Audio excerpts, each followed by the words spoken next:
Okay, so these are my initial impressions of the Team Losi 22.4 four-wheel drive buggy. So I posted a build series for this a couple days ago, I think last week sometime, and I literally just got back from my first race with this. So while the ideas are fresh in my head, I'd like to share them with you. First off, before I get into any of the race stuff, a comment about the electronics installation. It is pretty tight. The speed control, I'm using a Novak Pulse version 1 speed control, and as you can see, it's a pretty tight fit. I set it up so that the sensor harness is on the motor side and all the wires are on the outside here, and I had to just sort of velcro the power capacitor over to this side here. I've run saddle packs, and it's a little tight with the saddle packs, but it is manageable. One thing to watch out for when you run your motor wires over to the motor, just make sure you have enough space so that this little turnbuckle here that comes from the servo horn doesn't, run up against or grind up against these wires. I did find that I had to run the speed control fan when I pulled it off the track after about half a pack of running. The motor was only at like 140 degrees or so, and the speed control was at 204, so it was really hot, and that was without a fan, and that has partly to do with the lack of ventilation in the 22.4 body. Whether you use the stock body or the J-Concepts Illusion body, I took a look at that. There are no clear vent holes for that body like you would see in, say, for example, the B44. There are plenty of vent holes in the J-Concepts body.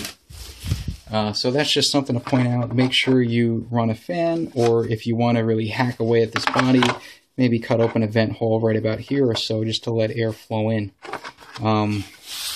So bear that in mind. And I am running the standard gearing here that's recommended in the manual. So this is a Tiken Gen 2 6.5. And the recommended gearing for that, I believe, is an 18-tooth pinion with the 84-tooth spur that comes with it. And I'm running the motor presently at, I think, 85% throttle endpoint. So even at 85%, it was coming off pretty hot. Or the speed control was coming off hot. The motor was fine.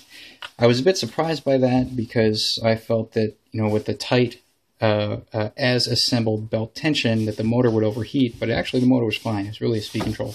Once I put the fan on, everything was fine. The temperatures came down to around 130 or so. So plenty manageable. Fan makes a huge difference, so make sure you run a fan if you have something like a Pulse. Maybe the Orion R10 Pro is a little different. It might not heat up as much, but bear that in mind. I did have to mount the receiver up here in the center spine part because I used a Spectrum receiver, and there wasn't quite enough space to fit it here. I tried to mount it vertically against the servo sidewall, but even though it would fit, when I tried to put the body on, the side pods of the body sat too low and they ran up against the top of the receiver. So if you have a smaller receiver, you should be fine mounting it here, but otherwise you'll have to mount it on top. Let's see, the wiring's a little tight for the saddle pack, so when I run the saddle packs, I run the wires in the back, and with the little center wire piece that connects one pack to the next, my wire is actually a little bit on the longer side. It's not that short, and the body does kind of bind up against that, so I really have to kind of smush it down to make sure the body mounts. But, otherwise, everything's functional. It works fine. So, initial running impressions. Let's see. The first thing is to get the stock set up for ride height 22 millimeters front and rear. I actually had to go sort of in the opposite direction for the preload spacers on the shocks. So in the instruction manual, you see something like the front preload spacers are on the small end, and on the rear it's on the large end. I actually had to go the other way, almost all the way to the bottom of the threads on the shock body at the front, just to get the ride height up to 22 millimeters with the electronics that I'm using, and with a full battery load. That's partly to do with the stock springs that come with it are the silver springs, which have a 3.2 pound rate. I'm used to running something more like a 3.5 pound rate, in which case you wouldn't need as much preload to get that ride height. The driving itself, it really does drive great. The stock setup does need a little bit of work. The front springs, I think, are a little too soft, so the car has a tendency to dive a little too much on corner entry from, say, a high-speed straight. I did post a few videos of my first and second qualifying runs and the A-main for four-wheel drive for this chassis for its first run. So you can go take a look at those, and you can see on the after the front or the back stretch at the far end, there's a sort of sharp hairpin, and occasionally as I sort of brake for that turn, the car might push a little bit as I brake and turn at the same time. So I had to kind of compensate for that with just a different driving style as I approached that turn. So I think I might try experimenting with a higher spring rate up front. And in the rear, it stays pretty locked, although I'd have to say it's maybe a little on the soft side, because I did notice that the rear hinge pin mount did grind up a little bit. It could certainly use, say, a rear kick plate or something to protect the rear of the chassis, or maybe just run stiffer springs or something. So the initial wear and tear on the chassis is okay, but I would say a little on the high side towards the rear. I'm going to have to do something about that. Let's see. Okay, what else did I want to mention here? I did talk to a few people at the track who are also running 22.4s to get their input on what are the weak spots of the chassis that they've experienced over time, and they pointed out two things. The first one is the steering rack, as I had actually mentioned in the build series. Because there's no servo saver anywhere in this steering system, something has to give if you hit something hard. And what they found is that it wasn't so much the steering rack itself, but actually this horn where it mounts onto the rack.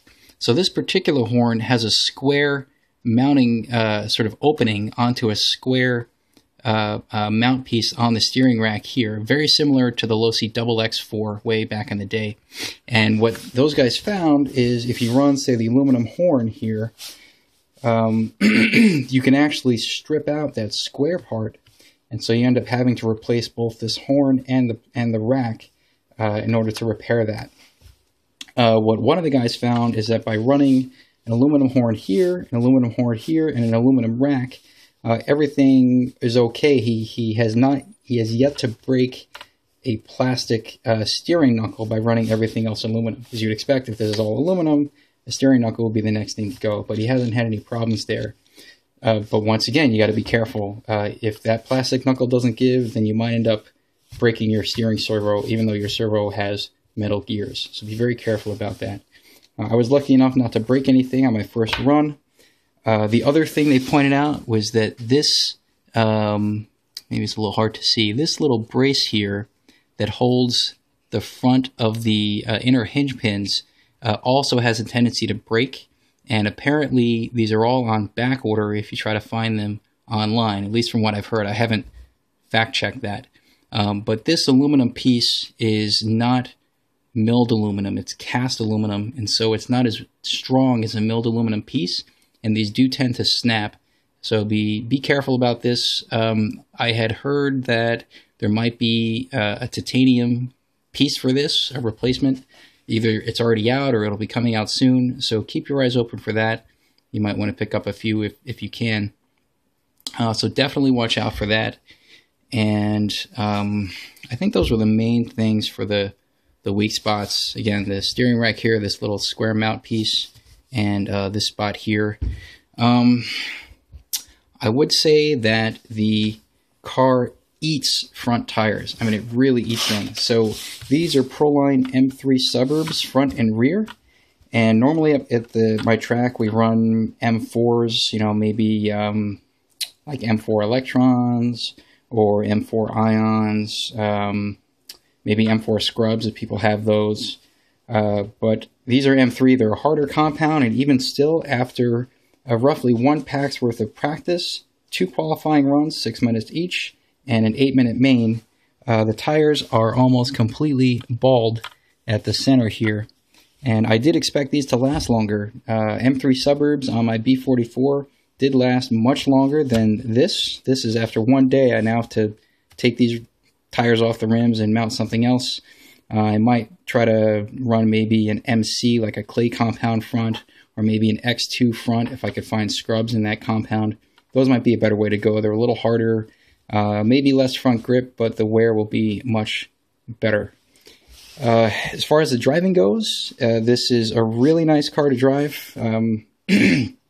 Just to give you a frame of reference with the current track layout, when I ran my B44 on that, I was struggling to get into the 13-second lap time range. Occasionally I get maybe into the 13.8s or so, and I really had to use an aggressive front tire, like a dirt web front tire, for example, that gives me a lot of steering to get into the low to mid 13s with my B44.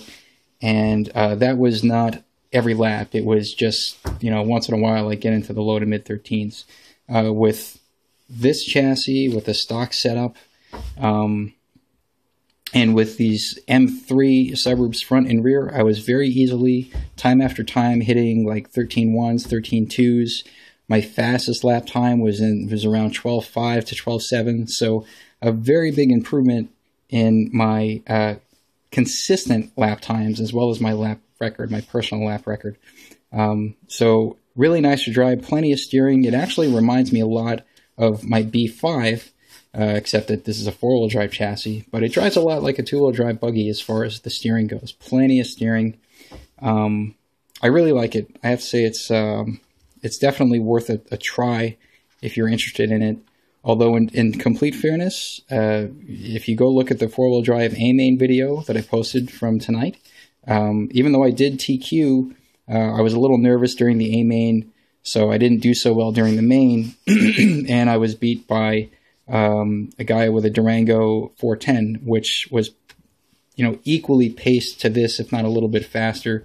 So, it just goes to show that a car is a car is a car. If you set it up right, you can make any car work well for you. So for me, I'd say, this is a really nice buggy. I'm very happy with it so far. For my driving style, it's very suitable.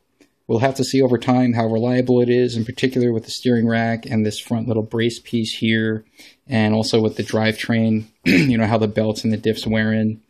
It could be that the front tires wore a lot because the diffs might be towards the tighter side. I'm about a quarter turn away from full lock. Some people run maybe more like a full turn away from full lock. That might give them more tire tread life. Let's see, what else did I want to point out? Can't really think of much else. Yeah, so we'll see how durable it is over time, but so far I'm pretty happy with it. The stock setup is okay. It does need a little bit of work, especially at the front, but it's definitely very nice. So I hope this gives you sufficient information along with the build series to give you a fair sense of what this chassis is like. And I'm pretty happy with it so far. It's not a perfect chassis, but it's very good, especially in terms of drivability. And, I'll be posting more racing videos over time with this. And hopefully, this will be pretty durable going forward, but time will tell. Okay, thanks for watching.